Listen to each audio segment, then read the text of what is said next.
નમસ્કાર દર્શક મિત્રો, નવા શૈક્ષણિક સત્રના પ્રથમ દિવસે હું ટ્રાવેલિંગ રાઇટર મારો એક અનુભવ આપ સૌ સાથે શેર કરી રહી છું.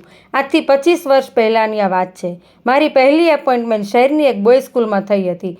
મારો પહેલો દિવસ હતો. શાળાના પ્રાર્થના હોલમાં પ્રિન્સિપાલશ્રીએ બધાને મારો પરિચય કરાવ્યો. મારી હાઇટ ઓછી હોવાનું મારા સ્ટુડન્ટ્સોએ કદાચ નોટ કરી લીધું હતું. બોયઝ થોડા મસ્તીખોર ને તોફાની ન હોય તો જ નવાય. ધોરણ 9માં મેથ્સનો મારો પહેલો પીરિયડ. જેવી હું ક્લાસમાં પહોંચી કે એક છોકરો બોર્ડ પાસેથી દોડીને એની જગ્યાએ ગયો. ચોક ડસ્ટર માટે મેં પ્રશ્નાર્થ નજરે સ્ટુડન્ટ તરફ જોયું. એક સ્ટુડન્ટ ઊભો થયો અને બોર્ડની ઉપર તરફ ઇશારો કર્યો. ઓલરેડી બોર્ડ તો ઊંચું જ હતું અને એથી પણ ઊંચે. તેઓને થયું કે હવે ટીચર ખુરશી ઉપર ચડશે કે શું. હું સ્ટુડન્ટ્સ એરિયામાં ગઈને કે ઊંચા બોયને ઊભો કર્યો. તારું નામ લખીશ બોર્ડમાં? તે ફૂલ સ્પીડમાં બોર્ડ તરફ દોડ્યો. ચોક ડસ્ટર હાથમાં લીધા. મેં એનો વાંસો થપથપાવ્યો. નાઉ પ્લીઝ ટેક યોર સીટ. બધા સ્ટુડન્ટે તાળીઓ પાડી અને મારું સ્વાગત કર્યું. Like, share and subscribe my channel.